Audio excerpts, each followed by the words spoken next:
aplicáramos esto en una base, como una pasta, pues vamos a cambiar también su potencia, de tal manera que todos estos factores que usamos cotidianamente no debemos olvidarlos en este sentido. Bueno, aquí ya bajamos mucho la potencia, estamos teniendo ya los acetatos de hidrocortisona y terminamos con la hidrocortisona al 1% o 0.5 de libre venta en la mayoría de los países del mundo. Bueno, en nuestros países todo es de libre venta, ¿no?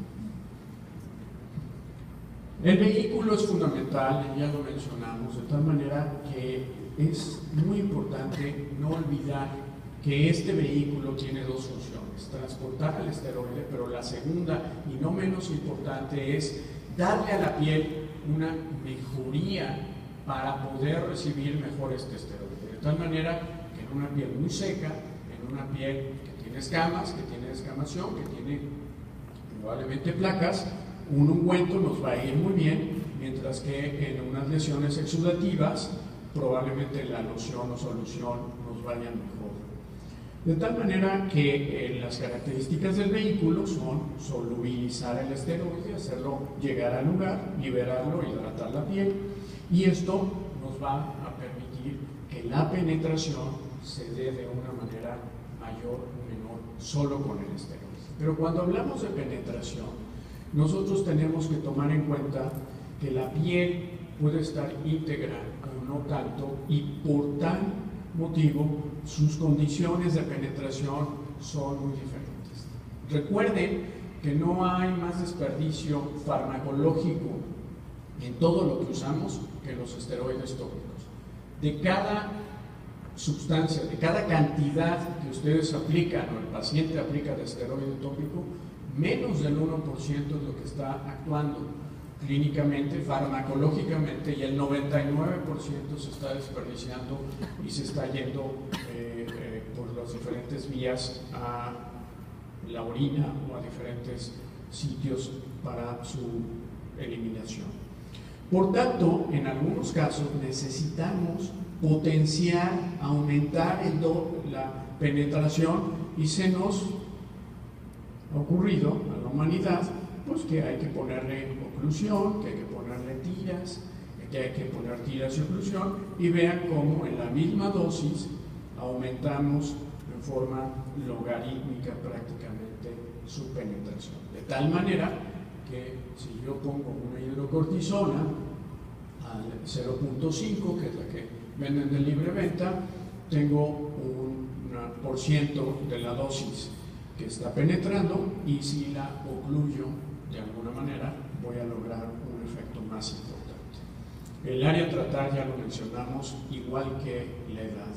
Es fundamental considerar sitios como la región genital o los párpados. Muchas veces las dermatitis de contacto por cosméticos, y con la mano en la cintura estamos recetando nosotros, los dermatólogos, esteroides muy potentes que probablemente pueden ocasionarnos desde atrofia en un tejido muy pequeño, muy delgado, hasta alteraciones de absorción y patología ocular cuando esto es crónico. El tipo de las dermatosis es fundamental, ya que tenemos que considerar si esta dermatosis va a ser aguda, si es una dermatosis que va a ser crónica. No puedo usar los mismos esteroides si este paciente va a tener una dermatosis por toda su vida, no puedo usar una alta potencia toda la vida.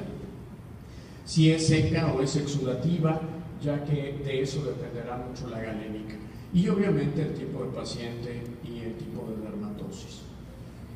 Y aunque no lo crean, el factor sociocultural es fundamental. Yo recuerdo que una de mis primeras experiencias fue un niño con dermatitis atópica, al cual se me ocurrió rápidamente darle un esteroide potente en mi residencia para que se le quitara. La mamá casi me hace un monumento en el Zócalo de la Ciudad de México, cuando a la semana, a las 2 semanas, el niño no tenía una sola lesión.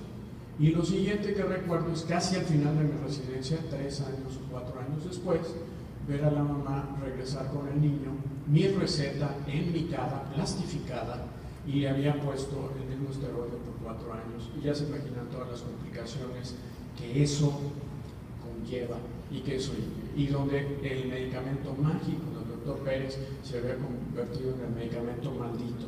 Y es porque al no tener un control, al no haber un control de la receta y nuestros pacientes poder surtir cuantas veces quieren la misma receta, pues entonces no podemos en muchas ocasiones recetar.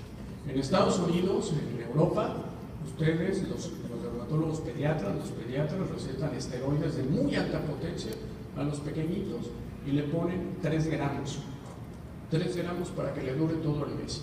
Y a esa mamá no le van a vender ni 0.1 de gramo más cuando se terminen los 3 gramos. En México nosotros ponemos tubo de clobetasol 35 gramos y la mamá podrá comprarlo en canastas o por litro, ¿no? De tal manera que eso va a ocasionar que tengamos un criterio diferente en el tratamiento de muchas dermatosis, dependiendo de la capacidad, el nivel y la obediencia que en este caso, el entendimiento que nuestros pacientes puedan tener, ¿no? Y obviamente los efectos secundarios los vamos a ver muy directamente dependiendo de algunos de estos factores, como son la potencia, el área de aplicación, el tiempo de aplicación, la cantidad, logrando tener atrofias, estrías, crecimiento de pelo, como lo hemos visto en muchos pacientes ahora con algunos tratamientos que han llegado a México provenientes de este país, y donde vemos claramente que con la ginecomastia y el acné y el hirsutismo pues están bien saturaditos de esteroides y que de alguna manera están generando patología en los pacientes. Desde luego la salida de una pelusa y de un pelo que tan pronto lo suspenden se cae. Debemos de recordar que la dermatitis por contacto es muy frecuente, es algo que no se nos ocurre, como si el esteroide lo doy para la dermatitis irritativa de contacto y todas sus formas, ¿cómo lo va a producir? Pues lo produce casi en un 6%. Y el 95% de este 6% lo producen el butirato de hidrocortisona y la budesonida. Por tanto, debemos de estar muy pendientes cuando usamos estos medicamentos, que de alguna manera tenemos que ser más cuidadosos y cautelosos. ¿Cuándo combinamos los esteroides tópicos y sistémicos? Hay diferentes criterios y en teoría a mí me parece que no hay manera de combinarlos. Si estoy dando un esteroide sistémico, no debería de dar un esteroide tópico, excepto cuando estoy en la fase de retirar el esteroide sistémico. Sin embargo, los diferentes criterios se pueden aplicar en diferentes situaciones. ¿Cómo iniciamos? Debemos de darle la más alta potencia al paciente y luego descendemos a la baja potencia, o usamos el esteroide mínimo con el que responde y en caso de que haya cualquier cosa subimos, o si no bajamos. Me parece que sigue siendo una controversia muy importante y todos los escritos hablan de una y otra técnica. Hay un discreto consenso en utilizar alta potencia y luego bajarlo, pero yo les diría que no estoy muy seguro que sea algo como para hacer una guía. En niños, cualquier esteroide o los hay prohibidos. En nuestro país hay, en nuestros países hay esteroides prohibidos, los de alta potencia, muy alta potencia. Yo les diría que hasta el nivel del 4 y el 4, 3, 2 y 1 serían prohibidos, pero eso siempre con un criterio que tiene que prevalecer en términos de los otros dos factores. ¿Cómo es el retirar un esteroide? ¿Cuándo debemos de dar un esteroide y cuándo debemos de irlo bajando? Bueno, hay muchos criterios para normar esto, pero básicamente quiero recordarles dos. El primero, y es el que siempre nos confunde, es que hay una inhibición del eje hipotálamo-hipófisis suprarrenal y que de alguna manera es el que pudiera afectar más, pero está comprobado que necesitamos esteroides del nivel 3 en adelante por lo menos un mes, por periodos prolongados que de alguna manera permitan tener esta inhibición y entonces realmente el paciente entre en una insuficiencia suprarrenal al suspenderlos. Pero el más frecuente y el más importante y el que nos debe de preocupar a los dermatólogos es el rebote de las enfermedades.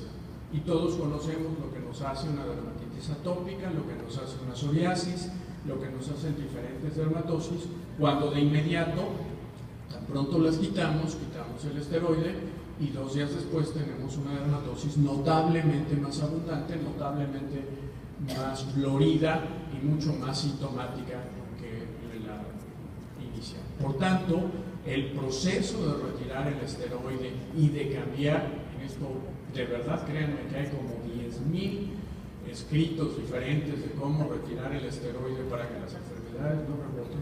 El criterio es: bajen las potencias, pueden ir brincando hasta 2 o 3 niveles de esteroides. Si estoy en el nivel 1, puedo bajar a un nivel 4 y luego puedo bajar a un nivel 1 o 2 de esteroides por periodos suficientes para